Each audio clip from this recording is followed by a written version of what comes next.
నమస్తే రమగారు. నమస్తే జయ. రమగారు, మనం అపూర్వ చింతామణి చేసుకున్నాం కదా. ఎన్ని ట్విస్టులు అండి. అసలు ఎంత బాగా నచ్చిందండి. నాకైతే పర్సనల్గా భలే నచ్చేసింది. నాకే కాదు, మామ్స్ అందరికీ కూడా చిన్న పెద్ద తేడా లేకుండా బాగా చూసారు. కానీ ఇలాంటి ట్విస్టులు ఉన్న స్టోరీస్ చెప్పట్లేదండి మీరు. అన్ని సజావుగా వెళ్ళిపోతున్నాయి. అన్ని రకరకాల ఆలోచనలతో వెళ్ళే స్టోరీలే వెళ్తున్నాం మనం. ట్విస్ట్ స్టోరీ కావాలి. సరే, కథా చరిత్సాగరంలో విదూషకుడి కథ చెప్దాం. ఆహా. అయితే నీకు అపూర్వ చింతామణి అంత అన్ని ఎపిసోడ్స్ రావు. ఒక 3-4 ఎపిసోడ్లు 5 ఎపిసోడ్లు వస్తాయి. ఓకే. ఒక చిన్న సిరీస్ అనుకుందాం. పూర్వం ఉజ్జయిని నగరానికి ఆదిత్యసేనుడు అని ఒక రాజుగారు ఉండేవారు. ఈయన కొంచెం బలశాలి, శౌర్యవీర్య పరాక్రమాలన్నీ ఉన్నాయి. ఒకసారి ఈయన ఏం చేశాడట, గంగా తీరంలో తన సేనతోటి విడిశాడు. ఏదో ఒక క్షేత్ర దర్శనం చేసి గంగా తీరంలో ఉంటే, ఆ గంగా తీర ప్రాంతంలో ఉన్నటువంటి గుణవర్మ అనే ఒక ఆయన ఈయన దగ్గరకు వచ్చి, మహారాజా, నాకు ఒక చాలా సౌందర్యవతి అయిన కన్య పుట్టింది. మా ఇళ్లలో అంత అందమైన పిల్ల లేదు. అయితే ఇంత చక్కని చుక్కని మా వాళ్ళకే ఇవ్వాలని అనుకోకుండా ఎవరైనా మహారాజుల ఇళ్లలో పడాల్సిన పిల్లగా భావించి ఆ పిల్లని మీకు ఇద్దామని సంకల్పించాను. మీరు ఎలాగూ ఈ ప్రాంతానికి వచ్చారు కాబట్టి మా అమ్మాయిని చూసి మా పిల్లని పెళ్లి చేసుకోండి అన్నట్టు. అప్పట్లో ఏమిటో రాజులు నో అనేవాళ్ళు కాదు. విచిత్రంగా ఎవరు మా పిల్ల అందుకైతే దీన్ని చేసుకోండి అంటే చేసేసుకోవటమే. రెడీ అంటాం, చేసేసుకోవటం. సరే, పెళ్లి చేసుకుంటే పరమాద్భుత సౌందర్యవతి ఆవిడ. మామూలు సౌందర్యవతి కాదు. ఆవిడ అందచందాలకు ఎంత లోబడిపోయాడంటే ఆయన తన తాలూకు రాజ్యభారం అంతా మంత్రులు, సేనాధిపతులు వాళ్ళ మీద పారేశాడు. ఆ భార్యతోటే ఉండేవాడు. సరే, కొంతకాలానికి ఆయనకి ఒక చక్కని అల్లారు ముద్దుగా ఉన్నటువంటి ఒక చక్కటి పిల్ల పుట్టింది. చాలా ముచ్చటగా ఉంది పిల్ల. దాన్ని అలాగే అల్లారు ముద్దుగా పెంచుకున్నాడు ఈయన. పెంచి ఆ పాపకి తేజస్విని అని పేరు పెట్టాడు. మహా తేజస్వితగా ఉంటుంది పిల్ల, చాలా అందమైన పిల్ల. తల్లి ఎంత అందగతో, తల్లితో పాటు రాచరికపు పాళ్ళు ఉన్నటువంటి తండ్రి యొక్క సౌందర్యం కూడా పుణికిపుచ్చుకుని చాలా అందంగా పుట్టింది.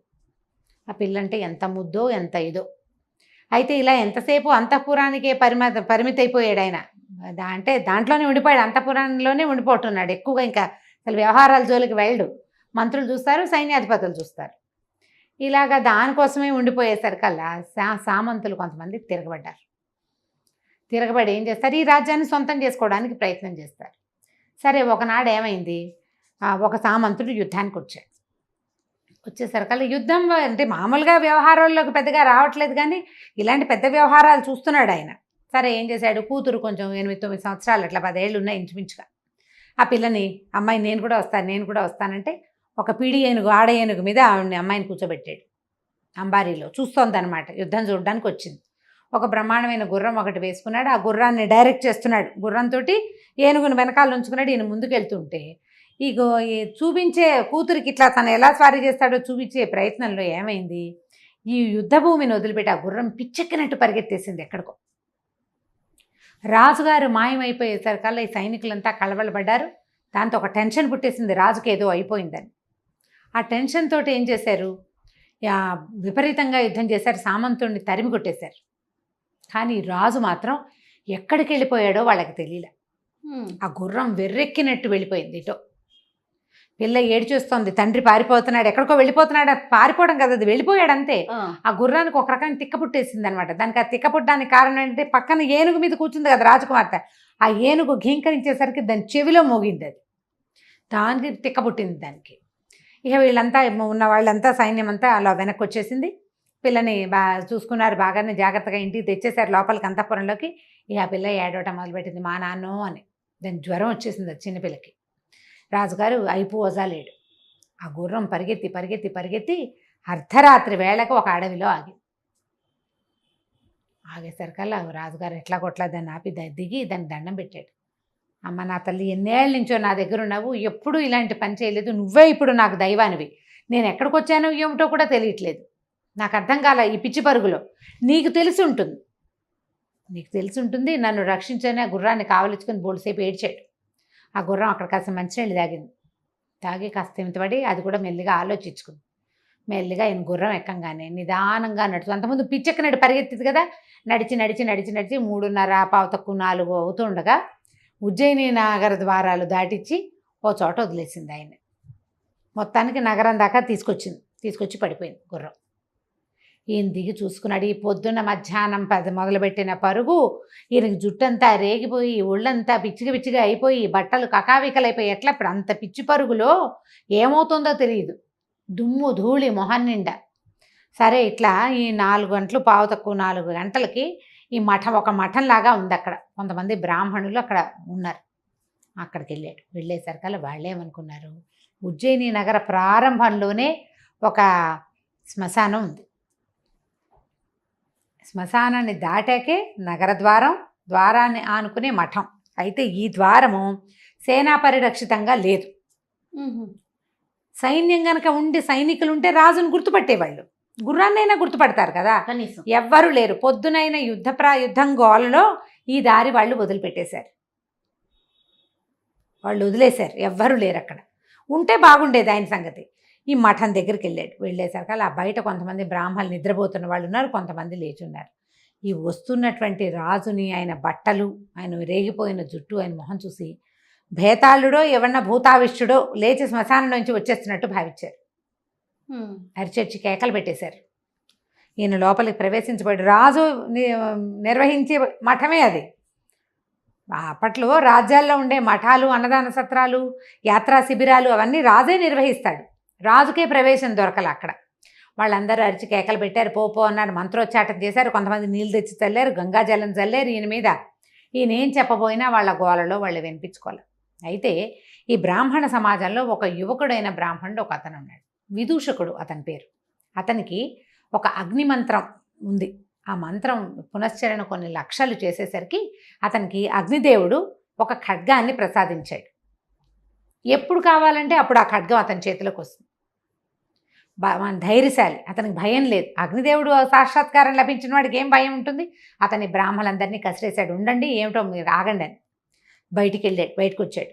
వచ్చి ఈ బయట నిలబడి ఉన్నటువంటి రాజునయ్య, తమరెవరు ఏమిటంటే, ఆయన నేను ఆదిత్యసేనుణ్ణి, ఇవాళ పొద్దున జరిగిన యుద్ధంలో పంచకళ్యాణి నన్ను అక్కడికి తీసుకెళ్ళిపోయింది, ఇప్పుడు తీసుకొచ్చింది వెనక్కి, నేను రాజునున్నాడు అనేసరికల్లా ఇతను కాస్త పరిశీలించి, రాచకళ కనపడుతోంది, ఆయన బట్టలు అవి ఇలా పిచ్చి పిచ్చిగా ఉన్నాయి, మొహం అంతా జుట్టు అయిపోయి పిచ్చి మొహంలో ఉంది. కానీ సరే లోపలికి తీసుకుపోయాడు.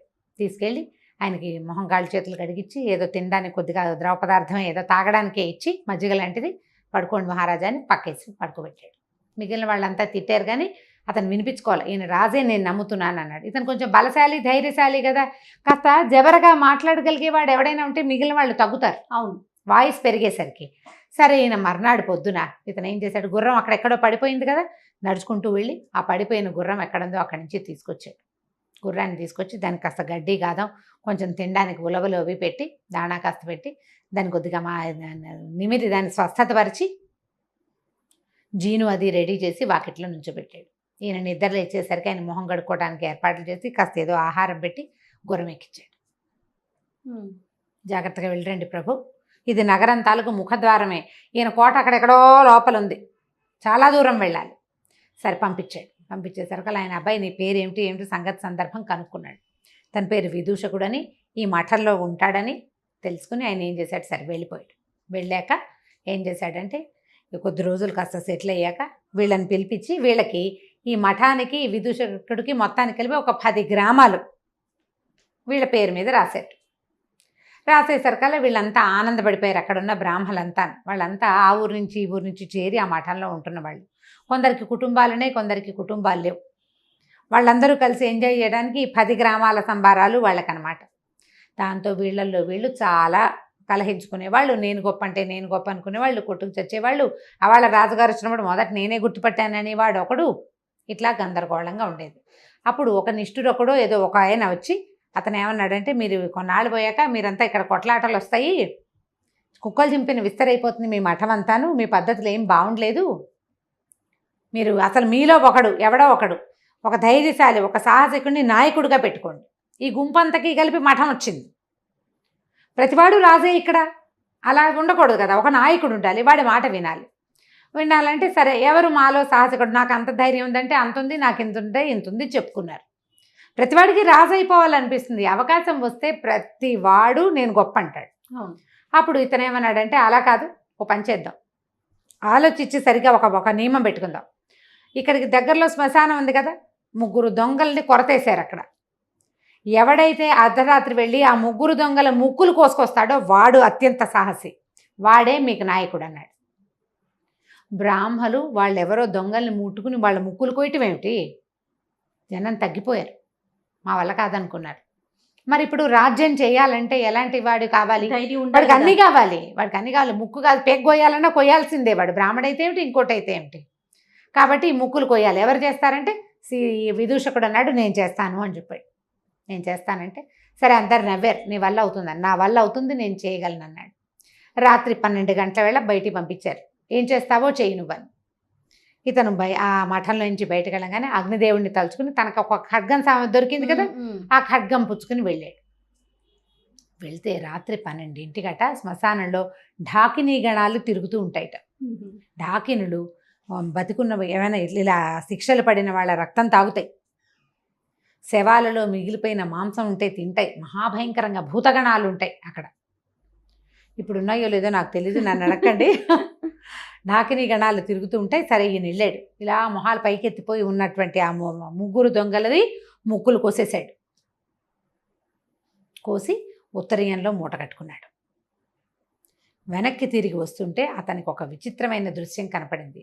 ఒక సన్యాసి ఒకడు ఒక శవం మీద కూర్చుని ఏమిటో పూజ చేసి జపం చేస్తున్నాడు. ఏమిటి వీడు చేస్తున్నది అంటే, డెడ్ బాడీ ఉంది అక్కడ. వాడు ఏదో ఒక గోరీని తవ్వి బాడీని తీసి బయటపెట్టి దాని మీద కూర్చుని జపం చేస్తున్నాడు. ఇతను ఏమనుకున్నాడు, ఏమిటి వీడికి ఏం సిద్ధి కోసం వీడు చేస్తున్నాడు, అదేమిటో చూద్దామనుకుని ఒక పక్కనే దాక్కున్నాడు. దాక్కుని చూస్తున్నాడు నేరుగా ఏం జరుగుతోందా అని. ఉన్నట్టుండి హి హి హి హి అని వినపడింది. శవంలోంచి శబ్దం వస్తుంది. శవం నుంచి శబ్దం వస్తుంది. దాని నోట్లోంచి ఒక అగ్ని జ్వాల లాంటిది వచ్చింది. దాని బొడ్డులోంచి ఇన్ని ఆవాలు ఇట్లా పైకి ఇట్లా కుప్పగా వచ్చినాయి. అతను ఇట్లా దోశలు పెట్టి ఆవాలని పట్టుకున్నాడు. ఆవాలే సన్యాసి ఆవాలని మూట కట్టి ఉత్తరీయంలో పెట్టుకున్నాడు. లే అన్నాడు. ఈ డెడ్ బాడీ ఠకీమని లేచి నుంచింది. విడాన్ చూస్తున్నాడు అనమాట. సరే ఏం చేశాడు ఈ సన్యాసి, ఎగిరి ఆ శవం భుజాల మీద కూర్చున్నాడు. ఆ శవం నడుచుకుంటూ వెళ్ళిపోతుంది. అది వాహనంగా ఉంది, కొద్దిగా గాల్లో తేలుతూ. వీడికి మన విదూషకుడికి ఇది భయం లేదు, సాహసికుడు ఇతను. కత్తిపుచ్చుకుని తిరగలిగేవాడు కదా. సరే ఇలాగో మనం కోసుకొచ్చిన ముక్కులు మన భుజానే ఉన్నాయి కదా, దీని సంగతి ఏమిటో చూద్దామని వాళ్ళ వెనకాలే పడి వెళ్ళాడు.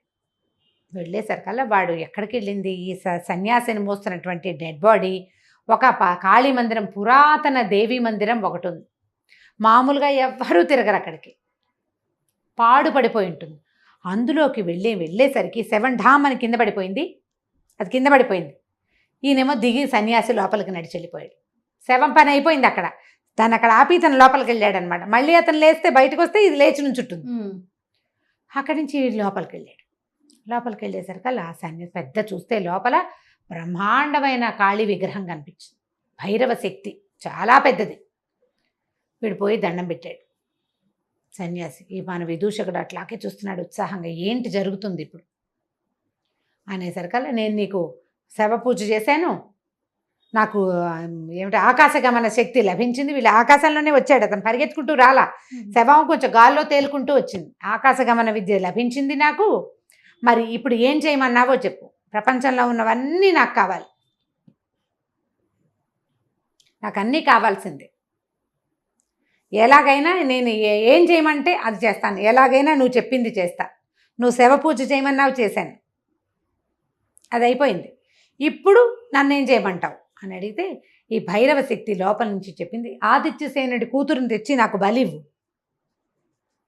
అప్పుడు నీకు సకల విద్యలు సిద్ధిస్తాయి. ఆదిత్యసేనుడు ఎవరు? ఈ విదూషకుడు రక్షించిన రాజు. ఆయన కూతురు తేజస్విని అనే పిల్ల. విదూషకుడు ఆశ్చర్యం, ఏమిటి నేనుండగానే, నేను ఒకడింత శక్తివంతుడిని ఈ రాజ్యంలో ఉంటే ఆదిత్యసేనుడు కూతుర్ని ఎవడైనా దొంగతనం చేయటం ఏమిటి? ఏం జరుగుతుందో చూద్దామని అతను అక్కడే కూర్చున్నాడు. ఈ సన్యాసి బయటకు వచ్చేసాడు. బయటికి రాగానే శవాన్ని లే అన్నాడు. అది లేచి నిలబడింది. నోట్లోంచి మంట వస్తుంది దానికి. దాని మీద కూర్చుని వీడేం చేశాడు, అంతఃపురానికి వెళ్ళిపోయాడు సన్యాసి. వెళ్ళిపోయి ఆ పడుకునున్న తేజస్విని ఎత్తుకున్నాడు, తీసుకొచ్చేసాడు. పిల్ల గోలుగోలుమని ఏడుస్తోంది, ఎవరికీ వినిపించట్లా. తీసుకొచ్చేసాడు. తీసుకొచ్చి ఇక్కడ పెట్టాడు ఈ దేవీ మందిరంలోకి. అమ్మాయిని చూసేసరికి ఈ విదూషకుడికి అర్థమైపోయింది, పిల్లని వీడు బలి చేసేస్తాడు ఇప్పుడు అని. ఈ అమ్మాయిని రక్షించాలి.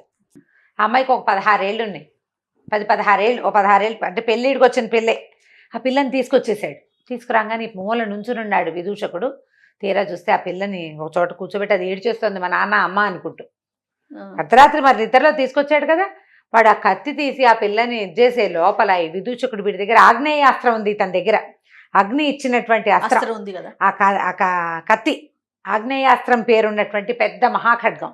ఆ ఖడ్గంతో ఒక దుర్మార్గుడా రాజకుమార్తెని నేను చూస్తుండగానే నువ్వు సంహరిస్తే నా రాజభక్తి ఏమైనట్టు? మొన్నే కదా రాజుగారిని రక్షించి ఇంటి దగ్గర దింపాను నేను అని చెప్పి ఒక్క దూకులో దూకి ఏం చేశాడు, దాన్ని ఆ కాపాలికుడు తలెగర కొట్టేశాడు కత్తి పెట్టి. కొట్టేసరికల్లా కాపాలికుడు చచ్చిపడిపోయేసరికల్లా ఈ అమ్మాయి బేరమని నేర్చేస్తుంది. ఒక క్షణం అయ్యేసరికి అమ్మాయికి అర్థమైంది తనని చంపబోతున్నవాడు చచ్చిపోయాడని, అక్కడ ఇంకో పెద్ద మనిషి నుంచున్నాడని. వీడు పంచ కట్టుకుని పిలక అది ఉండి విభూతి పండురాలు ధరించిన విదూషకుడిని చూసేసరికల్లా ఎక్కడో చూసినట్టుంది అమ్మాయికి. జ్ఞాపకం వచ్చింది, చాన్నాళ్ళ క్రితం సభలో చూసింది ఇతన్ని, కానీ అతనేనని మేకౌట్ చేయలేకపోయింది. అప్పుడు ఏమన్నాడు, అమ్మా నేను రాజకుమార్ని, మీరు భయపడకండి, నా పేరు విదూషకుడు, మీ రాజ్యంలో వాడినే, నేను మిమ్మల్ని రక్షించాను, అదండి బయటికి వెళ్దామన్నాడు. బయటికి వెళ్దామంటే అర్ధరాత్రి, ఇది శ్మశానం, వీళ్ళు ఎక్కడున్నారు, ఊరికి ఈ ఉజ్జయిని నగరానికి ఓ చివరుంది, మనం అదేగా చెప్పుకున్నాం మొట్టమొదట. ఈ చివరి నుంచి రాజుగారి మహల్ ఎక్కడుంది, నగరంలో బాగా అవతల వైపుకుంది, సగానికి పైగా అవతలకు వెళ్ళాలి. ఈ పిల్లని అర్ధరాత్రి తీసుకుని ఎట్లా వెళ్తాడు? ఇందాకటి వాడు ఏం చేశాడు, కాపాలికుడు ఆ శవం భుజాల మీద కూర్చుని వచ్చాడు. ఇంతలో ఒక ఆకాశవాణి వినపడింది. అక్కడ అశరీరవాణి, ఆకాశవాణి అనకూడదు, శరీరం లేదు, శబ్దం వినిపించింది. విదూషకుడా, నువ్వు చాలా తెలివిగల పనిచేసావు, వీడిని సంహరించేసావు. ఓ పంచి, వీడి చెంగున ఒక ఆవాల మూట ఉంది, ఆ ఆవాల మూట వల్ల ఆకాశ గమన శక్తి వస్తుంది. ఇవాళ ఒకరోజు రాత్రికి నీకు ఆ ఆవాలు తీసుకుంటే నువ్వు ఎక్కడికి వెళ్ళాలంటే అక్కడికి వెళ్ళగలుగుతావు. మళ్ళీ నెలలో, వచ్చే నెల ఇదే రోజున ఇక్కడికి రా నువ్వు అని వచ్చింది సౌండ్. ఈ పిల్ల కూడా విన్నది. అక్కడి నుంచి ఈ శవం తాలూకు బట్టలు అవి చూస్తే ఉత్తరయంలో ఆవాలు వచ్చినాయి. అప్పుడు శవం బొడ్డులో నుంచి ఆవాలు ఎగిరితే పట్టుకున్నాడు కదా, ఆ పట్టుకున్న ఆవాలు మూట కట్టాడు. ఆ మూట కట్టిన ఆవాలు తీసుకుని ఇతను ఏం చేశాడు, ఆ అమ్మాయిని చేత్తో పుచ్చుకొని నేను రాణిగారి అంతఃపురంలోకి వెళ్ళిపోవాలని ప్రార్థించాడు. అనుకోగానే రైమని ఒకటే ఎగురు వెళ్ళిపోయాడు.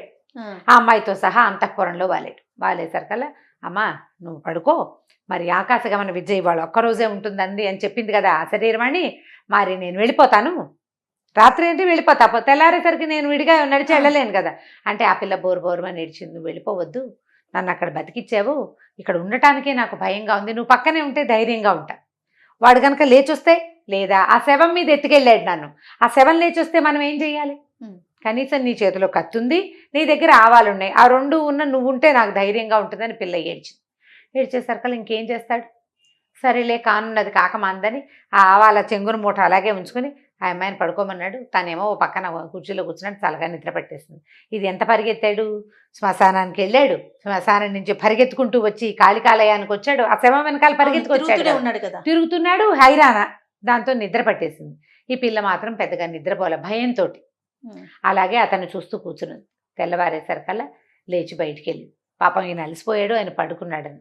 కానీ ఈ లేచి బయటికి వెళ్ళంగానే చెలికత్తలంతా లోపలికి వచ్చేసారు. వచ్చి ఇక మంచానికి ఒక మంచం పక్కనే ఉన్న కుర్చీలో ఇంచుమించు మంచంగో కోడికి ఆ వెనకాలన్న భాగానికి హెడ్ రెస్ట్కి తల అంచి నిద్రపోతున్న విదూషకుడు మగవాడిని అంతఃపురంలో చూసేసరికల్లా కేకలు పెట్టారు. వాళ్ళంతా కేకలు పెట్టారు. అంతఃపుర రక్షకులు వచ్చేసి ఈ విదూషకుని చేత పుచ్చుకుని పదండి ముందు రాజుగారి దగ్గరికి అన్నారు. అనేసరికల్లా ఈ అమ్మాయి కూడా వచ్చింది. వెనకాల విదూషకుడిని రాజు దగ్గర ప్రవేశపెట్టారు. ఎప్పుడైతే విదూషకుడు అని తెలుసుకున్నాడో ఇతని శక్తి ఏమిటో ఆయనకు తెలుసు. రాజుగారికి ఇంతకుముందు చూశాడు కదా తను, ఇతనికి ఆగ్నేయాస్త్రం ఉంది ఇతని దగ్గర, అది కూడా ఆయనకు తెలుసు. సరే ఏమిటినైనా ఏమిటి సంగతి, నువ్వు ఎట్లా వచ్చావు ఇక్కడికంటే, ప్రభు నిన్న ఇట్లా జరిగింది, మరి వాళ్ళేమో ముగ్గురు దొంగల ముక్కులు కోసుకురమన్నారు, ఇదిగోండి ఆ ముక్కులనే మూట వేడదీసి చూపించాడు. 3 దొంగల ముక్కులు ఉన్నాయి అందులో. అక్కడి నుంచి ఇట్లా ఒక కాపాలికుడు, అక్కడ ఒక వ్యవహారం జరుగుతుంటే నేను అతని వెనకాల పరిగెత్తాను. వెళ్తే అతను ఒక ఆశ్రమం, ఒక కాళికాలయంలోకి చేరాడు. మరి ఒక శవం కూడా ఉంది అక్కడ. ఆ కాపాలికుడి శరీరం కూడా ఆ దేవాలయంలోనే ఉంది. కావాలంటే మీరు చూడొచ్చు, మీ అమ్మాయిని పిలిపించి అడగండి అన్నాడు. ఆ అమ్మాయి ఏం చెప్పింది, వాడెవడో ఒకడు వచ్చాడు, నన్ను ఎత్తుకొచ్చాడు, ఒక మనిషి మీద కూర్చుని వచ్చాడు, కానీ ఆ మనిషి మేము గుళ్ళోకి వెళ్ళేటప్పుడు వాడు కింద పడిపోయాడు, వాడు నోట్లోంచి మంటలు వస్తున్నాయి, ఆ అమ్మాయి చెప్పింది ఇతను చెప్పింది సేమ్గా ఉంది. అక్కడి నుంచి ఈయన ఏం చేశాడు, భటులందరినీ కొంతమందిని రప్పించి సర్వసైన్యాధిపతిని పిలిచి పద అక్కడెక్కడికో వెళ్ళొద్దామని గుర్రాలు వేసుకుని అక్కడికి పోయారు. చూస్తే శ్మశానంలో 3 దొంగలకి ముక్కులు లేవు. 3 దొంగల శవాలు ఉన్నాయి. ముక్కులు పెట్టి చూశారు, వాళ్ళవే ముక్కులు ఒకటి. అక్కడి నుంచి ఇటు చూస్తే ఈ శ్మశానం బయట కొంత దూరంలో ఒక పాడు పడిపోయిన కాళికాదేవి గుడి ఉంది, చాలా పాతది. దాని బయట ఒక శవం పడుంది. అది ఆ ఊరి వాడే, ఆ పొద్దున మరణించిన వాడు. వాడు చుట్టాల పక్కాలంతా వచ్చారు. శవాన్ని ఎవరో గోరి తవ్వేశారు, బాడీ బయటకు వచ్చేస్తున్నారు. ఆ బాడీ మీదే వీడు వచ్చాడు కాపాలికుడు. అక్కడి నుంచి లోపలికి వెళ్ళి చూస్తే ఒక పురాతనమైన కాళికాలయం, అడేం గుడి, అమ్మవారు లేదు, ఏమీ లేదు. కానీ చచ్చిపడున్న కాపాలికుడి శవం కనపడింది అక్కడ. ఇవన్నీ చూసి ఈయన చాలా సంతోషించి, లేకపోతే ఒక్క దెబ్బలో ఈ పిల్ల కాస్త హతమైపోయేది అంతే. రాజుగారు ఏమన్నాడు, విదూషకుడిని చాలా మెచ్చుకుని, నాయన నువ్వు చాలా గొప్పవాడివి, నీ అంత మహాసత్వుడు నాకు అల్లుడు కావటం కంటే నాకేం కావాలి, మా పిల్లని పెళ్లి చేసుకో అని చెప్పేసి ఈ పిల్లని పెళ్లి చేసుకున్నారు. ఇంకా అక్కడ బ్రాహ్మణ సత్రంలో అయిన గొడవ అవన్నీ తెలుసుకున్నాడు ఆయన. వాళ్ళందరినీ మీ దారిని మీరు పడండి, ఎవరైతే ముగ్గురు దొంగల ముక్కులు కోసుకురమ్మని చెప్పాడు కదా ఒకడు, నిష్ఠురొక్కడో ఎవడో వాడి పేరు, అతన్ని ఆ మఠానికి హెడ్గా పెట్టేసారు. ఈ విదూషకుడిని తీసుకొచ్చి పెళ్లి చేశారు. పెళ్లి చేసేసరికల్లా ఒక 1 నెల రోజులు గడిచినాయి. భార్యతో చాలా కులాసాగా ఉన్నాడు. రాజుగారు అల్లుడైతే ఏం కొదవా. సరిగ్గా నెల తిరగంగానే ఈ పిల్ల, ప్రభు మీరు ఆ గుడికి వెళ్ళొద్దు, గుళ్ళో దేవత ఆ రోజు మిమ్మల్ని పిలిచింది కాదు, నెలకల్లా రమ్మని, గుడికి వెళ్ళొద్దా మీరు అంది. అనేసరికల్ అవును కదా గుర్తొచ్చింది. అర్ధరాత్రి లేచేసి ఆ అమ్మాయి చెప్పటం కూడా రాత్రి 11 గంటల వేళకి చెప్పింది. చెప్పి పడుకుని నిద్రపోయింది. ఈయన తన కత్తి పుచ్చుకుని గుళ్ళోకి వెళ్ళిపోయాడు. గుళ్ళోకి వెళ్తే గుడి ఎక్కడుంది, అది పాడుబడిన గుడి. ఆ గుడిలో ఏముందో ఇతనికి తెలియదు. మళ్ళీ మొదట వెళ్ళినప్పుడు పెద్ద ఇంత జేజమూర్తి కనబడింది. రాజుగారితో వెళ్ళినప్పుడు ఏం లేదు, ఏదో ముగ్గులు గిగ్గులు అన్నీ ఉన్నాయి, అమ్మవారి విగ్రహం మాత్రం అక్కడ లేదు. కాపాలికుడి శవం ఉంది. ఇప్పుడు వెళ్ళేసరికి అలా గుళ్ళోకి అడుగు పెడితే అది గుడి కాదు, ఏదో ఒక మహాహర్మ్యం లాగా ఉంది. లోపల ఒక అందమైన అమ్మాయి కూర్చుంది. కూర్చుని ఆ అమ్మాయి ఏం చెప్పిందంటే, ఈయన ఏం చేశాడు, గుడి బయట నిలబడి, నేను విదూషకుడిని, నేను వచ్చాను, నెల తర్వాత రమ్మన్నావు అంటే, రా లోపలికి అని కేక వినపడింది. లోపలికి వెళ్తే అది ఒక హార్మ్యం లాగా ఉంది. లోపల ఒక అమ్మాయి కూర్చుని, ఆ అమ్మాయి ఏం చెప్పిందంటే, నేను విద్యాధర రాజైన విద్యాధర సేనుడి కూతుర్ని, నా పేరు భద్ర. నేను ఆ శ్మశానంలో ఇవి ఢాకినీ గడాలు ఉన్నాయి కదా, వాళ్ళని చూడ్డానికి వచ్చాను. నువ్వు ఎప్పుడైతే 3 దొంగల ముక్కులు కోసావో అప్పుడు నేను నీ వంకే చూస్తున్నాను, నువ్వు చాలా అందంగా ఉన్నావు, నువ్వు నాకు నచ్చావు. ఆ తర్వాత నువ్వు కాపాలికుడిని వెనకాల తిరిగావు, అక్కడి నుంచి ఇక్కడికి వచ్చావు, నేను నిన్ను వెంబడించి ఇక్కడికి వచ్చేసా. వచ్చిన తర్వాత నాకు తెలిసింది నువ్వెంత శక్తిమంతుడివో, నీ దగ్గర ఎలాంటి మంత్రశక్తి ఉందో తెలిసింది. అందుకనే నేను ఆ అశరీరవాణిని నేనే ఆ ఆవాలు తీసుకోమని నీకు ఆజ్ఞ ఇచ్చాను. నిజానికి ఆవాల్లో ఏమీ లేదు, ఆ శక్తి నాది, నీ ఆకాశగమన విద్య నాది. నేను వచ్చాను నీతో పాటు అక్కడికి, నీకు కనపడకుండా. నెల తర్వాత రమ్మని నేనే నీకు చెప్పించాను. నాకు తెలుసు రాజకుమార్తెను పెళ్లి చేసుకుంటావని. ఓ 1 నెల రోజులు నువ్వు ఆ భార్యతో గడిపి తర్వాత నా దగ్గరకు వస్తామని ప్లాన్డ్గా చెప్పాను నీకు. ఆ అమ్మాయిని ఆవేశించి ఇవాళ ఇక్కడికి రావాలని గుర్తు చేసింది కూడా నేనే. నేను నిన్ను ప్రేమించాను, నాతో ఉండిపోవని. ఈయన రాజకుమార్తెని, రాజుగారిని అన్నీ వదిలిపెట్టేశాడు. విద్యాధర కన్నా దొరికితే ఇక రాజుగారి కూతురు ఎందుకు, ఉంది పెళ్ళాం ఉండి అని చెప్పి ఈ అమ్మాయితోటి ఉండిపోయాడు. కొన్ని రోజులు గడిచిపోయినాయి. అక్కడ రాణిగారి యువరాణి తెల్లవారి నిద్రలేచి భర్తేడి చూసుకుంది. మా ఆయనేడి అని ఏడవటం మొదలుపెట్టి, రాజుగారు రాణిగారు అంతా ఏమైపోయాడు, రాత్రి 11 గంటలకి తాంబూలాలు ఇచ్చారు. తర్వాత ఏమైందో తెలీదు. అప్పుడు ఈ అమ్మాయి గుర్తు చేసుకుని, కాదండి గుళ్ళోకి వెళ్ళి ఉంటాడు, ఆ గుడికి నేను చెప్పానంటలా, ఆ పిల్ల గుర్తులేదు, నేనే గుళ్ళోకి వెళ్ళాలని గుర్తు చేశానని గుర్తులేదు. ఏడ్చి శోకాలు పెట్టాక ఇతనికి తల్లిదండ్రులు లేరు, చుట్టాలు పక్కాలు లేరు, ఎవరింటికి వెళ్ళాడు, ఏమయ్యాడు అని ఓ ప్రశ్నలు వచ్చాక తట్టింది. అవాళ్ళండి నన్ను కాపాలికుడు చంపైపోయిన రోజున ఆ గుళ్ళో శక్తి జేజీ నెల తర్వాత రమ్మంది, ఓవేళ ఆ గుళ్ళోకి వెళ్ళాడేమో నాన్నగారండి అంది. అనగానే వీళ్ళంతా పొలోమని గుళ్ళోకి వెళ్తే అదొక పాడుపడిన దేవళం. అవాళ్ళు ఏం చూసారో ఇప్పుడు కూడా అక్కడ అదే ఉంది, ఏమీ లేదు. నిజానికి ఆ గుళ్ళోనే ఉన్నాడు విదూషకుడు. ఆ లోపల ఒక హర్మ్యం లాంటిది, అదంతా మాయమహత్యాల్లో ఉందన్నమాట. అతను అక్కడ ఉన్నా కూడా వీళ్ళకి కనపడలా. అయితే ఏమైంది, ఈ రాజుగారు అంతా వెతికిస్తున్నాడు, అన్ని బ్రాహ్మణ అగ్రహారాలు ఆ ఊళ్ళు ఈ ఊళ్ళు వెతికేస్తున్నారు, చెరువులు దొరువులు వెతుక్కుంటుంటే ఒక ఆయన ఈ దీనికి వచ్చాడు సభకి.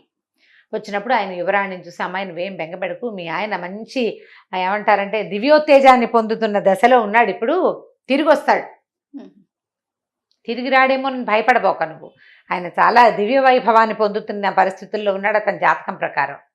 నీ జాతకం ప్రకారం కూడా కొద్ది రోజులు నీతో భర్త ఉండడు, కానీ అతను బతికే ఉన్నాడు, తిరిగి వస్తాడు, నువ్వు కంగారు పడద్దు అన్నారు. అనేసరికి సరే అమ్మాయి కాస్త ఏడుస్తున్నా భర్త లేడని మూసుకున్నప్పటికీ నిదానిచ్చింది, ఏడుపు తగ్గించుకుంది. ఈ భద్రతో ఉన్నాడు కదా, ఈ భద్ర ఇతను కొన్నాళ్ల పాటు బాగా ఎంజాయ్ చేశారు, హాయిగా ఉన్నారు వాళ్ళిద్దరే. ఒకనాడు ఈ భద్రకి ఒక స్నేహితురాలు ఉంది, యోగేశ్వరిని. ఆవిడొచ్చి ఏం చెప్పిందంటే, నువ్వు విద్యాధర కన్యవయ్యి ఇలాగా ఈ మానవుడితో జతకట్టామని వాళ్ళందరూ నీ మీద కోపంగా ఉన్నారు, నిన్ను శిక్షించడానికి వచ్చేస్తున్నారు, పారిపో ఇక్కడి నుంచి. ఎలా పారిపోవాలి? ఇక్కడి నుంచి తూర్పు వైపున కార్కోటకం అనే ఒక నగరం ఉంది, అది దాటాక సీతద అనే ఒక నది ఉంది, ఆ నది దాటిన తర్వాత ఉండిన పర్వతం, ఒక సిద్ధపర్వతం ఒకటి ఉంది అక్కడ, సీతోద అనే నది, దాని తర్వాత ఒక సిద్ధపర్వతం. ఆ పర్వతం మీదకి విద్యాధరులు రారు, నువ్వు ఇమీడియట్గా అక్కడికి పారిపో, తలదాచుకో, వీళ్ళు రారు, నువ్వు వెళ్ళి ఉండగలుగుతావు, స్త్రీవి, నువ్వు మానవుడితో జతకట్టున్నావు కాబట్టి, మగవాళ్ళు రాలేరు, నిన్ను శిక్షించలేరు. మరి ఇప్పుడు నేను వీడినేం చేయను అని వాడు ఏడ్చి, నేను ఇతన్ని వదిలిపెట్టలేంటే ఏం పర్వాలేదు, ఇతను మహాసత్వుడు, ఇతని దగ్గర ఆగ్నేయాస్త్రం ఉంది, పైగా అసలు వెరుపు లేదు, ఇతనికి విషయం కొద్దిగా చెప్పి నువ్వు ఇక్కడి నుంచి లేచక్క పారిపో ఇక్కడి నుంచి, వాళ్ళు వచ్చే లోపల అని చెప్పి వెళ్ళిపోయింది. ఈ భద్ర కాస్త ఏడ్చి దుఃఖించి మొత్తానికి ఆ భర్తకి తన ఈ విదూషకుడికి చెప్పిందనమాట, నేను కార్కోటక నగరం ఉంది, దాని తర్వాత నది ఉంది, ఆ తర్వాత విద్యాధర సిద్ధపర్వతం ఒకటి ఉంది, విద్యాధరులు రారు, నేను అక్కడికి వెళ్ళిపోతున్నాను, నువ్వు అక్కడికి రా, ఈ ఉంగరం ఉంచుకో అని ఒక ఉంగరం వేలికి పెట్టింది. డెంగుమని మాయమైపోయింది. ఈయనకి తెలిసింది తను ఎక్కడున్నాడు. అమ్మాయి మాయమైపోగానే ఆమె పెట్టినటువంటి ఆకాశ హర్మ్యం ఉంది చూడు లోపల, మాయ హర్మ్యం కూడా మాయమైపోయింది. ఈయన పాడుపడిన కాళికాలయంలో కూర్చుని ఉన్నాడు. హడిలిపోయాడు, ఏమిటి నేను ఇక్కడికి ఎందుకు వచ్చాను అని. కానీ అతనికి ఏమనిపిస్తుంది, ఒక కళలాగా తను ఇక్కడికి వచ్చినట్టు, ఇక్కడ ఒక విద్యాధర కన్యక మహాసౌందర్యవతి ఉన్నట్టు, తను దాంతోటే చాలా కాలం గడిపినట్టు జ్ఞాపకం ఉంది, కళ లాగా అనిపిస్తుంది. వేలికేమో ఉంగరం ఉంది, అంటే ఇదంతా నిజం. అయ్యో నాకు ఆ కళ్ళలో చూస్తున్న స్త్రీయే కావాలని ఉంది. ఎలా అక్కడికి వెళ్తాం? సరే ఆవిడ ఏదో చెప్పింది కదా, ఎక్కడికో వెళ్తున్నానని చెప్పింది, అక్కడ సిద్ధాశ్రమంలో సిద్ధపర్వతం మీద ఉంటుంది, అక్కడికి వెళ్ళాలి. సరే ఏం చేశాడంటే నిదానంగా బయటకు వచ్చాడు. వస్తూ ఏం చేశాడు, అక్కడ పూజా సామాగ్రి ఏవో ముగ్గులేసి చెత్తగా ఉంది కదా, అదంతా ఒంటి నిండా పుచ్చుకున్నాడు, బట్టలు చించేసుకున్నాడు. చించుకుని బయటకు వచ్చాడు. భద్ర అని అరుస్తూ బయటకు వచ్చేసరికల్లా ఆ చుట్టుపక్కల ప్రాంతంలో ఉన్న ప్రజలంతా రాజుగారు అల్లుడు విదూషకుడి కోసం వెతుకుంటున్నారు కదా, వచ్చాడు విదూషకుడు దొరికాడు అన్నారు. తీసుకుపోయి రాజుగారి ఆస్థానంలో అప్పచెప్పారు. ఈయన భద్ర అంటాడు, బట్టలు ఉంచుకోడు, చింపేసుకుంటాడు, ఏది కనపడితే అది ఒంటికి పూసేసుకుంటాడు, భద్ర అంటుంటాడు. ఏమండు, ఏమీ మాట్లాడు. వచ్చాడు కదా భర్త, ఈవిడేం చేసింది, శుభ్రంగా రాజకుమార్తె స్నానం అది చక్కగా చేయించి భోజనం పెట్టపోతే సగం భోజనం తిన్నాడు. అక్కడి నుంచి లేచేళ్ళు అక్కడ ఏదో బూడిద ఉంటే పొయ్యిలో బూడిదంతా పూసేసుకుంటాడు ఒంటికి. వాళ్ళు వీళ్ళు ఉచ్చాటన చేసేవాళ్ళు, భూత వైద్యులు, రకరకాల వాళ్ళు వచ్చారు. ఎవరు ఏం చేసినా ఆ భద్రా మాండు, బూడిద పోసుకోవడం మాండు, బట్టలు చింపుకోవడం మాండు. ఒక ఉన్మత్త దశ. దాంతో సరే రాజుగారికి వైద్యులు ఏం చెప్పారు, ఇతన్ని కట్టేసి లోపల నుంచి రాజు కట్టుదిట్టం చేసేసాడు, ఇతను ఎక్కడికో బయటికి వెళ్ళిపోయాడు, ఇంకా వెళ్ళనివ్వకూడదు, కూతురు ఏడుస్తుందని. ఆయన కూతురు అంటే ప్రేమ. ఇవి వచ్చిన వైద్యులు ఏం చెప్పారంటే, వదిలిపెట్టేయండి ఇతన్ని, మెల్లిగా సెట్ అవుతాడు, ఏదో చూశాడో ఏదో విన్నాడో, ఎందుకంటే నిన్నటిదాకా తెలివైన వాడు, ఆగ్నేయాస్త్రం ఉంది ఇతనికి, అగ్ని ఉపాసకుడు, ఏదో జరిగి ఇలా అయ్యాడు, వదిలిపెడితే అతనంతటా అతనే సెట్ అవుతాడంటే. సరే కూతురికి కూడా చెప్పాడు, అమ్మాయి ఏదో వేళకు వస్తే అన్నం పెట్టమ్మా, బట్టలు చింపుకున్నాడులే, బూడిది పూసుకున్నాడులే, నార్మల్ అవ్వలేదు నువ్వు ఏడబాక, ఎలాగో చెప్పాడు మనకి యోగి, ఇతను నార్మల్ అవుతాడని, వదిలిపెట్టు, ప్రశాంతంగా ఉండు, కట్టుదిట్టం చేయొద్దు, బయటికి పోనీ, కాస్త అటు ఇటు తిరిగి వస్తే ఏం తొక్కాడో ఇవన్నీ వచ్చినాయి, ఇంకోటి ఏదైనా తొక్కి సరే అవుతాడని కూతురికి నచ్చ చెప్పాడు. దాంతో ఆ అమ్మాయి కూడా మొగుడిని హమేషా కనిపెట్టుకుని ఉండటం మానేసింది. వేళకి ఏదో భోజనం, మంచినీళ్ళు, పాలు, నీళ్లు చూస్తూ ఉండేది, కాస్త అటు ఇటు తిరుగుతున్నాడు. వదిలేశారు. వదిలేయంగానే ఈయన దొరికిందే ఛాన్స్ అని ఈ ఉంగరం సరి చేసుకుని భద్రా నడుచుకుంటూ బయటకు వచ్చేసాడు. తిరిగి వస్తాడు, 2-3 సార్లు బయటకు వచ్చి తిరిగి వచ్చాడు. నమ్మారు వాళ్ళు, నమ్మించేశాడు. ఓ 4-5 రోజుల తర్వాత తనంతట తను బయలుదేరి వెళ్ళిపోయాడు బయటికి. తూర్పు కనుమలు దాటాక అక్కడ ఏదో ఒక కార్కోటక నగరం ఉంది, అది దాటి ఇంకా వెళ్ళాలి ముందుకి. సరే ఏం చేశాడు, బయలుదేరి ఆ పక్కకి వెళ్ళిపోవటం మొదలుపెట్టాడు. ప్రయాణం చేస్తూ వెళ్ళి మధ్యలో ఒక ఊర్లో ఆగాడు. ప్రతి చోట అతనికి రకరకాల కథలు మధ్యలో నడుస్తాయన్నమాట. ఈ కొత్తగా వెళ్ళిన నగరంలో ఏమైందట, ఒక పూటకోళ్ళమ్మ ఇంట్లో చేరాడు. రాజుగారు అల్లుడు కాబట్టి కొంచెం ఆభరణాలు ఉన్నాయి. ఇతను ప్లాన్డ్గా కొంత డబ్బు కూడా పట్టుకెళ్ళాడు. దాంతో ప్రతి చోట ఉండటానికి ఉంది. ఒక పూటకోళ్ళమ్మ ఇంట్లో చేరేసరికల్లా పూటకోళ్ళమ్మకి ఒక బంగారు నాణ్యం ఇచ్చాడు. ఆ పూట 2-3 రోజులు ఆవిడ అన్నం పెట్టింది. 3వ రోజున ఆవిడ ఏడుస్తూ, నాయన నా ఇల్లు నీకు దానం ఇస్తున్నాను, తీసుకో నాయన, నీకు ఇదిగో ఇల్లు కాగితం అని తీసుకొచ్చి చేతిలో పెట్టింది.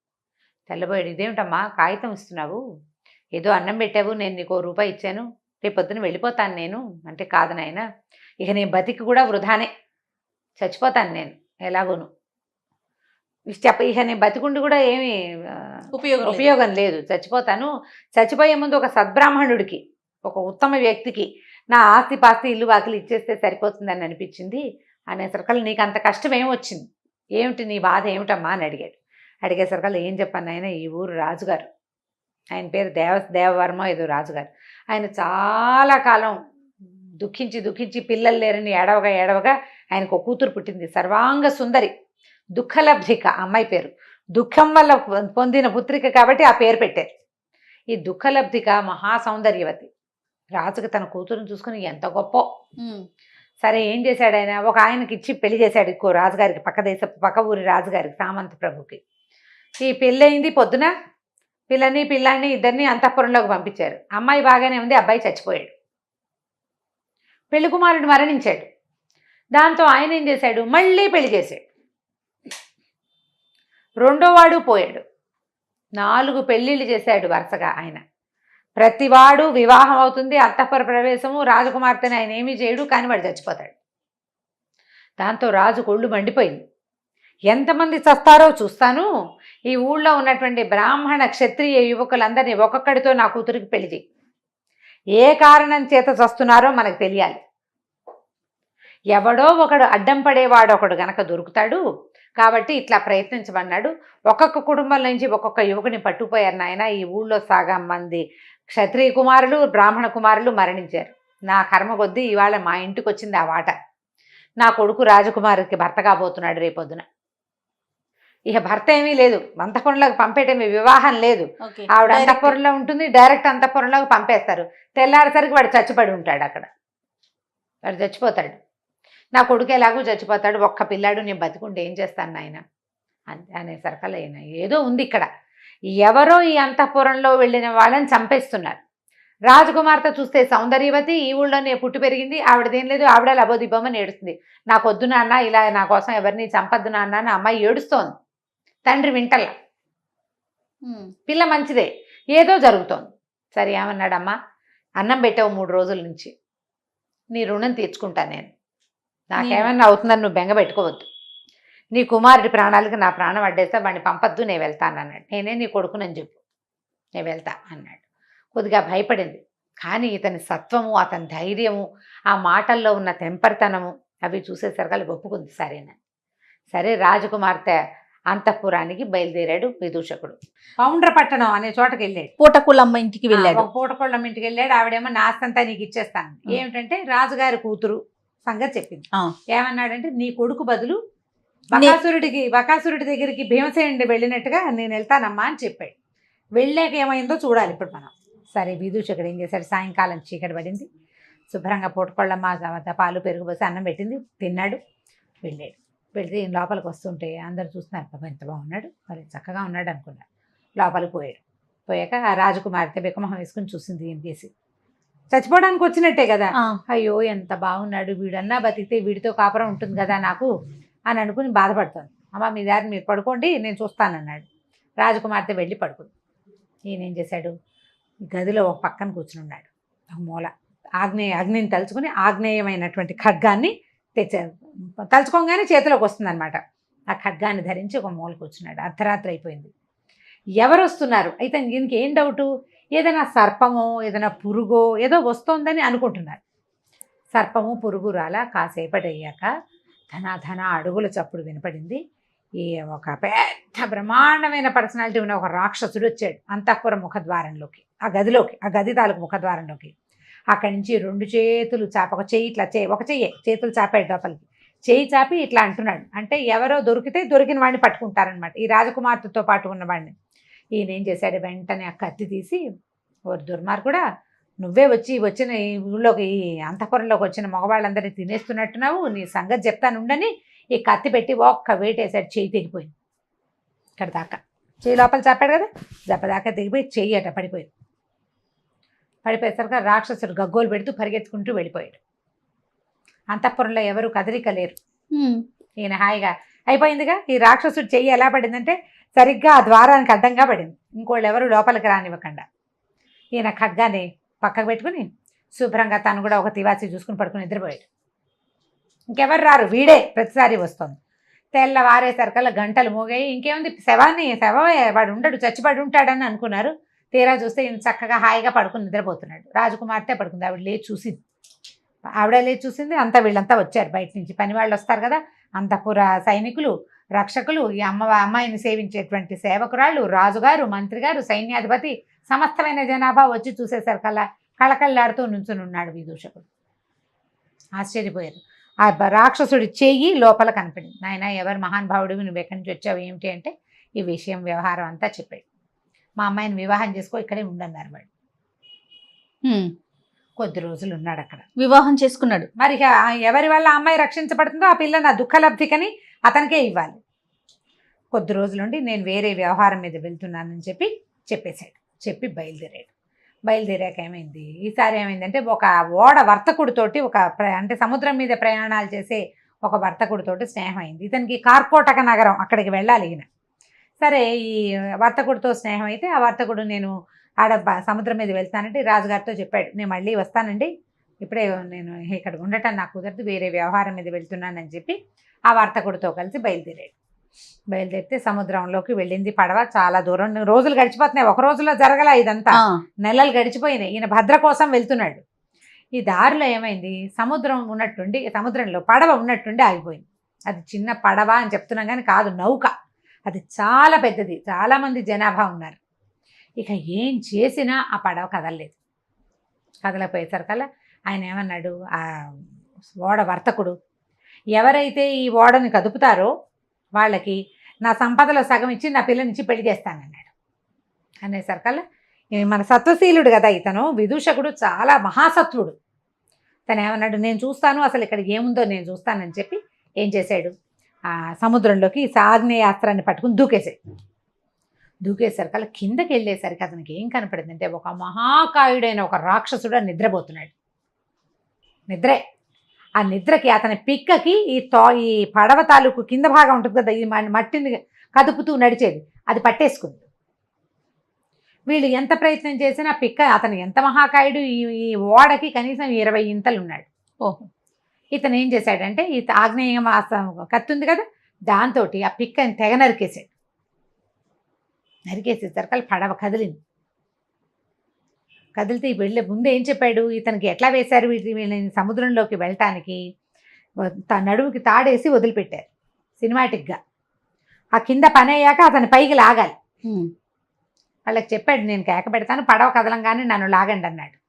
అనేసరికల్లా సరే అందరు ఒప్పుకున్నారు. మరి పైన ఉన్నారు కదా, ఇదే ఒక సినిమాలో చూశారు, జ్ఞాపకం చేసుకోండి. ఆ సినిమాలో ఐడియా వాళ్ళ సొంత ఐడియా కాదు, కాసిం ఇలాంటి కథల్లోది, ఇది కథా సరిసాగరంలో కథ. సరే, ఇవి కిందకేశారు, తాళ్ళు పట్టుకుని ఉంచుకున్నారు కదా, పైనుంచి పట్టుకున్నారు, అతని కాళ్ళు పట్టుకుని కిందకి వదిలిపెట్టారు. తలకిందులుగా వచ్చాడు కిందకి. నరికేం కానీ పడవ కదిలింది. నావ కదలంగానే వాళ్ళు ఏం చేశారు, నా వర్తకుడు కనిపించింది, ఈ బాపడు వీడెవడికో నా పిల్లని నేను ఎందుకు ఇవ్వాలి, పడవ ఎలాగూ కదిలిపోయింది, వీడు కొత్తగా స్నేహం పోనివ్వమని ఏం చేశాడంటే తాళ్ళు నరికించేసాడు. అయ్యో, ఈ తలకిందులుగా ఉన్న విదూషకుడు ఫెళ్ళమని నీళ్ళలోకి పడిపోయాడు పూర్తిగా. ఇప్పుడు పైనుండి ఆసరా పట్టుకుని ఉన్న దారి వేరు, ఆసరా కోసం కానీ వదిలిపోయాడు. అంతకుముందు వాళ్ళు ఆపి పట్టుకున్నారు, ఇప్పుడు పట్టు లేదు, పడిపోయాడు కిందకి. పడిపోగానే ఏం చేశాడంటే ఇక అర్థమైంది ఇతనికి, వాళ్ళు మోసం చేశారు. కానీ ఏ రాక్షసుడి పిక్కనైతే తను నరికాడో ఆ పిక్కని ఆసరా చేసుకుని, అదొక దీనిలాగా, పిక్క అంటే కింద భాగం, మోకాలు కింద నుంచి పాదం దాకా ఉండేది కదా, దాన్ని ఆసరా చేసుకుని సముద్రంలో ఈదటం మొదలుపెట్టాడు. ఏదో ఒకటి కావాలిగా, సముద్రాన్ని ఈదుతూ ఒక పక్కకి ప్రయాణం, సముద్రం ఏ పక్కకి తీసుకెళ్తే ఆ పక్కకి. అట్లా ప్రయాణం చేసుకుంటూ వెళ్ళాడు. ఒక నది, ఒక తీరానికి చేరాడు. సముద్రమే ఒక తీరానికి చేరేసరికి ఒక అశరీరమణి వినపడింది. భళా విదూషక, నువ్వు చాలా గొప్ప సమర్థుడివి, మహాసత్వుడివి, నేను నీ ఆరాధ్యతమైనటువంటి అగ్నిహోత్రుణ్ణి. ఇక్కడి నుంచి, ఇది దిగంబర దేశం, ఇక్కడి నుంచి 7 రోజుల్లో నువ్వు కార్కోటక నగరానికి చేరతావు. అక్కడ దాకా నీకు ఆకలి దప్పులు లేకుండా వరం ఇస్తున్నాను. కార్కోటక నగరం వెళ్ళాక అక్కడ నీ యొక్క మనసు తీరుతుంది. నువ్వు చాలా సమర్థుడివి, నువ్వు ఇలాగే నీ పనులు చేసుకుంటూ ఉండమని ఆజ్ఞ వినపడింది అశరీరవాణి. ఆ తర్వాత అతను అక్కడి నుంచి 7 రోజులు ప్రయాణం చేసి ఆ కార్కోటకం అనే నగరానికి చేరాడు. అది చాలా గొప్ప అద్భుతమైన నగరం. ఎంత బాగుందో. అక్కడ ఆ రాజువారు, ఆ ఊరి రాజుగారు కట్టినటువంటి ఒక బంగారు దేవాలయం ఉందట. ఆ దేవాలయానికి వెళ్ళాడు. ఇతను మంచి రూపాలు లావణ్యమైన వాడు కదా, అందమైన వాడు. అక్కడున్న బ్రాహ్మణ సమాజం అతన్ని బాగా ఆదరించింది. భోజనాలు పెట్టారు, చక్కగా దేవాలయం అంతా చూశాడు, చుట్టుపక్కల ఊరంతా చూశాడు. అక్కడి నుంచి ప్రయాణించాలి తను. అయితే ఏమైందంటే, ఈ బ్రాహ్మణ సమాజం వాళ్ళతో కబుర్లు చెప్పుకుంటాడు. తను ఏ ఊరు, ఎక్కడి నుంచి వచ్చాడు, తర్వాత జరిగిన సంగతులు చెప్పుకుంటారు కదా. రాజుగారిది ఒక ఇది వినపడింది. ఏమిటి, రేపు ఉదయం ఎవరైనా సరే కుమారుడు, క్షత్రియుడు కానీ బ్రాహ్మణుడు కానీ రాజకుమార్తెని వివాహం చేసుకోవాలని కోరుతున్నట్లయితే వాళ్ళు ఈ రాత్రికి రాజకుమారి అంతఃపురంలో నిద్ర చేయాలో అని. ఈయన తెలివిగలవాడు, ముందే సహసత్వుడు, ప్రధానంగా ఇలాంటి ఏమైనా ఛాలెంజెస్ ఉంటే ఉత్సాహంగా ఉంటుంది. నేను చేస్తానన్నాడు. అనేసరికల్లా ఈ బ్రాహ్మణ సమాజం అంతా అంది, నాయన అంత సులువు కాదు, రాజుగారి కూతురు దగ్గరికి ఎవడెళ్తే వాడు చచ్చిపోతున్నాడు అంతఃపురంలో, ఇలా జరుగుతుందని వాళ్ళు ఏంటంటే ముందు రోజు నిన్ను టెస్ట్ చేస్తారు, నువ్వు బతికుంటే రేపొద్దున పెళ్లి చేస్తారు, బతికలేకపోతే నిన్ను వదిలేయటమే. అమ్మాయి పెళ్లి చేయడానికి ఇప్పటికి సంవత్సరాలుగా ప్రయత్నిస్తున్నారు, ఈ టంకేస్తారు, రానివాడు రాడు, వచ్చినవాడు వస్తాడు, ఇవాళ రారు, రేపు మళ్ళీ టంకేస్తారు, రేపు ఎవడో ఒకడు వెళ్తాడు పిచ్చి వెధవ, వాడు దొరికిపోతాడు అనేసరికి తను ఏమిటో చూస్తాను, నేను ఆల్రెడీ ఇలాంటిది ఒక క్రియ చేశాను, నాకు తెలుసు, నేను వెళ్తానన్నాడు. ఎంత వద్దన్నా అతను వినలా. అయితే అతను ఇలా తలుచుకోగానే అతని చేతిలోకి కత్తి రావడాన్ని చూసిన బ్రాహ్మణ సమాజం అంతా నమ్మింది, వీడి దగ్గర ఏదో మహావిద్య ఉంది. సరే, ఈయన అంతఃపుర ప్రవేశం చేశాడు. ఆ రాజకుమార్తె ఎంత అందగత్తో ఇతను చూసి ఏడవటం మొదలుపెట్టింది. అయ్యో, నా మళ్ళీ చచ్చిపోవడానికి ఇంకొకడు వచ్చాడే అని. ఆ రాత్రి ఆవిడని పడుకోమన్నాడు. ఈయన మెలకుగా ఉన్నాడు. ఈసారి ఒక రాక్షసుడు మళ్ళీ వచ్చాడు. వాడు ఎడం చేయి లోపలికి పెట్టి ఇతన్ని పట్టుకోపోయాడు. వాడికి కుడి చేయి లేదు.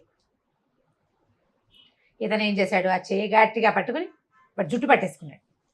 ఎవడరా నువ్వు, అసలు ఏమిటి నీ సంగతి ఏమిటి అనేసరికల్లా ఆయన విజిలించుకుని, బాబు నువ్వెవరో నన్ను పట్టుకున్నావు, నీకు చాలా బలశాలివి నువ్వు, నేను ఒక యమదంశుడు అనే ఒక రాక్షసుణ్ణి, నాకు 2 కూతుళ్ళు, ఓ కూతురు పౌండ్ర నగరంలో రాజు కూతురు దుఃఖలబ్ధికగా అక్కడ ఉంది, రెండోది విద్యుత్ ప్రభ ఇక్కడ ఉంది అమ్మాయి.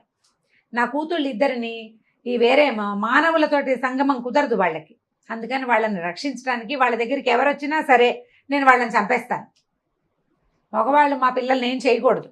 ఓహో, ఆ రాజులకు తెలియదు, వాళ్ళు భూలోకపు రాజులు, వాళ్ళ ఆడపిల్లకి పెళ్లి చేయటమే వాళ్ళ ఉద్దేశం. వీడి ఉద్దేశం అది కాదు, వీడికి ఒక మహాపురుషుడు కావాలి తన కూతుళ్ళకి. శంకర ఆజ్ఞ, ఎప్పుడైతే నీ బాహువులు నరకబడతాయో అప్పుడు నీ పిల్లలకి శాప విమోచనం అన్నాడు. నేను కూతుళ్ళని రక్షించుకోవడానికి ఓ చెయ్యి ఆ బిల్డింగ్లో ఆ అంతఃపురంలో, రెండో చెయ్యి ఈ అంతఃపురంలో పెట్టి కూర్చున్నాను, ఎవడొస్తే వాడిని చంపేస్తున్నాను.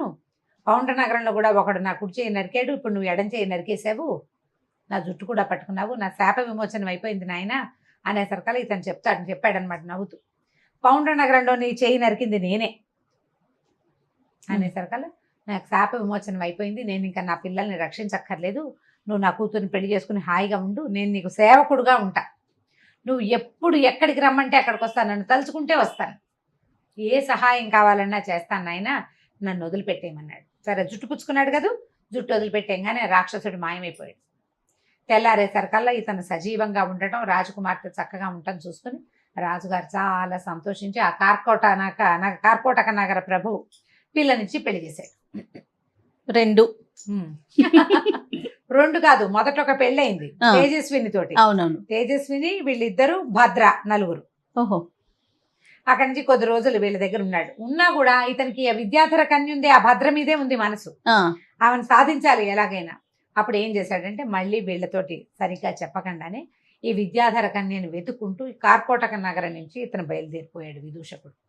దారిలో 2 పెళ్లిళ్ళు చేసుకున్నాడు, ఒక రాక్షసుని సంహరించాడు, సంహరించాడు, అతను శాప విమోచనం చేశాడు, అతడి సహాయం తనకి దొరికేలాంటి ఏర్పాటు చేసుకుని మళ్ళీ ప్రయాణం మొదలుపెట్టాడు. విదూషకుడు రాక్షసుడి 2వ చేయి కూడా నరికేశాడు. వాడు జుట్టు పుచ్చుకుని లొంగ తీసుకున్నాడు. నేను ఎక్కడికైనా వెళ్ళాలంటే నేను ఏం పని కావాలంటే ఆ పని చేస్తానని ఒప్పుకున్నాడు ఆయన. ఆ రాజకుమార్తెను వివాహం చేసుకున్నాడు. కొద్ది రోజులు ఉన్నా కూడా విద్యాధర కన్య అయినటువంటి భద్ర కోసం బయలుదేరాడు. బయలుదేరి ఏం చేశాడు, ఆస్థానం నుంచి బయటకు వచ్చేసాక అతన్ని యమదంశుడనే ఆ రాక్షసుని తలుచుకున్నాడు. నన్ను సిద్ధపర్వతం, ఇప్పుడు మనం కార్కోటక నగరంలో ఉన్నాం, ఇక్కడ నుంచి ఇంకా ముందుకెళ్ళాలి. సీతోద అనే ఒక నది ఉంది. ఆ నదికి అవతల గట్టున ఉదయన పర్వతంలో ఒక సిద్ధపర్వతం ఒకటి ఉంది, నన్ను అక్కడికి తీసుకెళ్ళు. ఆయన భుజం మీద కూర్చుంటే తీసుకుపోయి అక్కడ దింపేసాడు. దింపేసి ఇది సిద్ధులు తిరిగేది, విద్యాధరులు వాళ్ళు ఉంటారు, నేను రానివ్వరు నన్ను పైకి, నేను మళ్ళీ నువ్వు తిరిగి వస్తానంటే నేను ఇక్కడికే రాగలుగుతా అని చెప్పి యమదంశుడు ఈయన అక్కడ వదిలిపెట్టి వెళ్ళిపోయాడు.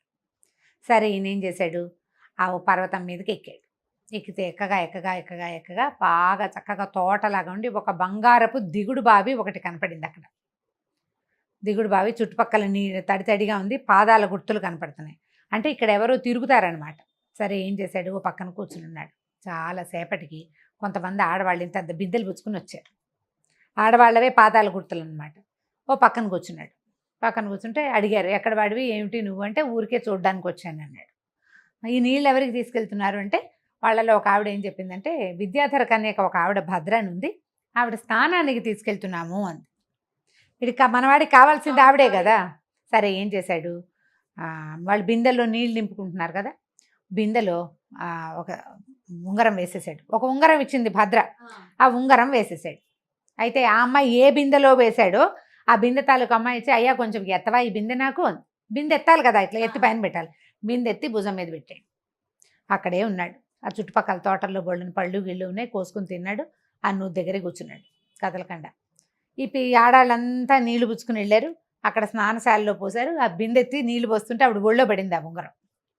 భద్రకి ఒళ్ళో పడేసరికల్లా ఉంగరం చూసుకోగానే ఆవిడకి తెలిసిపోయింది వచ్చేసాడని. ఇది ఎక్కడ దొరికింది ఈ ఉంగరం ఏమిటంటే, అయితే వీళ్ళు ఏమన్నారు, ఈ బిందె పట్టుకొచ్చిన అమ్మాయి అక్కడ ఉన్న ఒక వ్యక్తితోటి మాట్లాడింది, ఆయన ఎవరో నవయువకుడు, మానవుడు, చక్కగా సంస్కృతం మాట్లాడుతున్నాడు, అక్కడ ఉన్నాడని చెప్పేసరికల్లా ఈ అమ్మాయి పరిగెత్తుకుంటూ వెళ్ళి చూసుకుంటే ఈయన అక్కడే ఉన్నాడు. సరే హాయిగా ఉన్నారు కొంతకాలం పాటు సంతోషంగా ఉన్న తర్వాత అతను ఏమనుకున్నాడంటే, ఇక్కడి నుంచి వెళ్ళిపోవాలి. ఆ అమ్మాయి ఏమందంటే, నాకు నువ్వే కావాలి, నీతోటే ఉంటాను, కానీ నేను భూలోకంలోకి వచ్చానా మా విద్యాధరులు వచ్చి నన్ను పట్టేసుకుంటారు, సిద్ధపర్వతం మీద ఉంటే నన్ను ఎవరు పట్టుకోరు. అప్పుడు అతను ఏమన్నాడంటే, నీకు నేను కావాలంటే ఈ విద్యాధరత్వాన్ని వదిలిపెట్టి శక్తులు వదిలేసుకో, నువ్వు మానవులతో పాటు ఉండి మానవులతో కలిసి తిరుగుతూ కలిసి వీళ్ళతోటి విహరిస్తూ వివాహం చేసుకుని పుత్రులను సంతానం కంటానంటే మీ వాళ్ళు ఒప్పుకోరు, శక్తి వదిలిపెట్టేసుకో, విద్యాధర శక్తులు ఏవి వాడవు నువ్వు, అప్పుడు నువ్వు నాతో హాయిగా ఉండొచ్చు కదా అంటే ఆవిడ దానికి రెడీ అయిపోయింది. ఇప్పుడు మనం కోటీశ్వరుల ఆడపిల్లలు ఆస్తులు వదులుకుని అబ్బాయిల దగ్గరికి వెళ్ళిపోయినట్టు, ప్రేమించిన వాడి దగ్గరికి వెళ్ళినట్టు ఆవిడ మొత్తం శక్తి అంతా వదిలిపెట్టేసుకుంది. నేను మొత్తం శక్తులు వదిలిపెట్టేస్తాను, నన్ను నువ్వు తీసుకెళ్ళిపో. సరే ఇతను ఏం చేశాడంటే, మనం అక్కడ దాకా వెళ్తే కనుక యమదంశుడు వస్తాడు, అక్కడికి వెళ్ళిపోదాం అని చెప్పేసి ఆ అమ్మాయిని తీసుకుని అక్కడి నుంచి బయలుదేరాడు. తన స్నేహితురాళ్ళు 2-3 ఉన్నారు, వాళ్ళకి చెప్పింది. భద్రేశ్వరి మొట్టమొదట ఇక్కడికి పారిపో అని చెప్పింది కదా, ఆవిడ 4 రోజులు వీళ్ళని హాయిగా ఉండండి తర్వాత వెళ్ళిపోదురు కానంటే, ఆ విద్యాధర పర్వతం సిద్ధపర్వతం మీద హాయిగా చాలా అద్భుతమైన చెరువులు దొరువులు, ఎంత చక్కగా ఉంటుందో పర్వతం. మామూలుగా మన హిమాలయాలే చాలా బాగుంటాయని చెప్తాం కదా, ఈ సిద్ధపర్వతాలలో ఏంటంటే గైరికాది ధాతువులు ఉంటాయి, మొక్కలకే మణులు కాస్తాయట ఆ ప్రాంతంలో. అలాంటివి అన్నీ చూసి సంతోషంగా అక్కడ ఉన్న మొత్తం వింతలు విడురాలు అన్నీ చూసేశాక, అంటే హనీమూన్ అయిపోయాక బయలుదేరారు. ఈ పర్వతం దిగొచ్చి యమదంశుడిని పిలిచారు. పిలిస్తే ఆయన వీళ్ళిద్దరిని భుజం మీద ఎక్కించుకొని బయలుదేరాడు. మొట్టమొదటి ఎక్కడికి వెళ్ళాడు, కార్కోటక నగరానికి వెళ్ళి అసలు రాక్షసుడి మీద ఎక్కి వస్తున్న వీళ్ళని చూసి అందరూ ఆశ్చర్యపోయారు ప్రజలంతా. అక్కడున్న రాజకుమార్తెని తీసుకున్నాడు, నా భార్య నేను తీసుకెళ్ళిపోతాను అని. రాజుగారు ఒప్పుకున్నాడు. కార్కోటక నగరంలో ఉన్న రాజకుమార్తెను ఎక్కించుకున్నాడు. అక్కడి నుంచి ముందుకొచ్చి ముందు ఇంకొక అమ్మాయి దుఃఖలబ్ధిక, ఆ అమ్మాయిని ఎక్కించుకున్నాడు. అయ్యారు. అక్కడి నుంచి ఇప్పుడు ఈ దుఃఖలబ్ధిక తర్వాత ఇతను ఒక చోట వ్యాపారస్తుడితోటి ఒప్పందం కుదుర్చుకున్నాడు. ఆయన ఏం చెప్పాడు, నువ్వు నీళ్ళలోకి దిగి సముద్రంలో అడ్డు తొలగించు, మా పిల్లని నీకు ఇచ్చి పెళ్లి చేస్తానన్నాడు కదా. అక్కడికి వెళ్ళి ఈ రాక్షసుడితోటి బెదిరించి, నీ కూతుర్ని నాకు ఇస్తాను వాగ్దానం చేసావు, వాగ్దత్త, నీ కూతురు నా పెళ్ళాం అని చెప్పేశాడు. ఖచ్చితంగా వాగ్దానం చేసావు, నా మనసా అమ్మాయి నా భార్య అనుకున్నాను, నా భార్య నాకు అప్పచెప్పు అంతే అంటే ఇక వాడు ఏడుస్తూ ఏం చేశాడు, ఇక ఏం చేశాడు, రాక్షసుడు ఒకడు వచ్చాడు వీళ్ళతో పాటు. సరే ఆ కూతుర్ని అప్పచెప్పేశాడు. సంపద ఇస్తానన్నాడు, సగం సంపదని తన ఊరికి తరలించుకున్నాడు, ఉజ్జయినికి. తరలించుకుని ఇక్కడి నుంచి బయలుదేరి ఈ మొత్తం ఎంతమంది అయ్యారు ఇప్పటికి, 4 రాజకుమార్తెల్ని, ఒక వ్యాపారస్తుడి కూతురు, ఒక విద్యాధర కన్య, 2 రాజకుమార్తెలు, మళ్ళీ వీళ్ళిద్దరూ అక్కా చెల్లి, ఒక రాక్షసుడి తాలూకు సంతానం. ఈ 4 ఎక్కించుకుని ఉజ్జయిని మహానగరానికి వెళ్ళిపోయాడు. ఇలా రాక్షసుడి మీద ఎక్కి వస్తున్న ఇతన్ని చూసి మహాబాహువైన ఒక రాక్షసుడు, అసలు చూడ్డానికి అమోఘంగా ఉందన్నమాట. రాజుగారు చాలా ఆనందించాడు. ఆ రాజు కూతుర్ని మొట్టమొదటి పెళ్లి చేసుకున్నాడు, తేజస్విని. అప్పుడు ఉజ్జయిని మహానగరానికి రాజుగా తీసుకున్నారు అతన్ని. మరి రాజుగారికి ఒకటే కూతురు ఉంది. ఈ 5 రాజకన్యలతోటి హాయిగా ఆనందంగా కాలక్షేపం చేశాడు. మహాసత్వం ఉన్నవాడు ఏదైనా చేయగలుగుతాడు. సత్వవంతులకి అడ్డే లేదు. సత్వవంతులకు అడ్డే లేదని ఇలాగ 5 పెళ్ళిళ్ళు చేసుకోమని చెప్పడం లేదు. ఏ పనైనా సాహసోపేతంగా. అప్పుడు అసలు పెద్ద ఆవిడ ఒప్పుకోవాలి కదా రెండో పెళ్లికి. తేజస్విని ఒప్పుకుంది. ఇంతమంది భార్యల్ని అతను తెస్తే మా నాన్న రాజ్యం, నీ పెళ్ళాలందరినీ మా రాజ్యంలో ఎందుకు కూర్చోబెడతావు అనలేదు. దక్షిణ నాయకులు అంటారు ఇట్లా ఎక్కువ మంది భార్యలు ఉండే రాజుల్ని. దక్షిణ నాయక లక్షణాలు చెప్తారు కదా, నాయక లక్షణాలు చెప్తారు. అందులో దక్షిణ నాయకుడు అంటే 4-5 భార్యలు అంటే 4-5 సాటిస్ఫై చేస్తూ బాగా చూసుకునేవాడు అనమాట. ఈయన హాయిగా 5 భార్యలతోటి ఉజ్జయిని నగరాన్ని పరిపాలించాడు. విదూషకుడు అనే బ్రాహ్మణుడు. కథ కంచికి మనం ఇంటికి ఎన్ని ట్విస్ట్లు అయినాయి. అదే ఈ భాగం కొంచెం చిన్నదే, మొత్తం భాగాలన్నీ కలిపి ఓ ఫుల్ భాగంగా కూడా వేస్తే అందరూ హ్యాపీగా చూసిస్తారు. తప్పకుండా జయ. నమస్తే.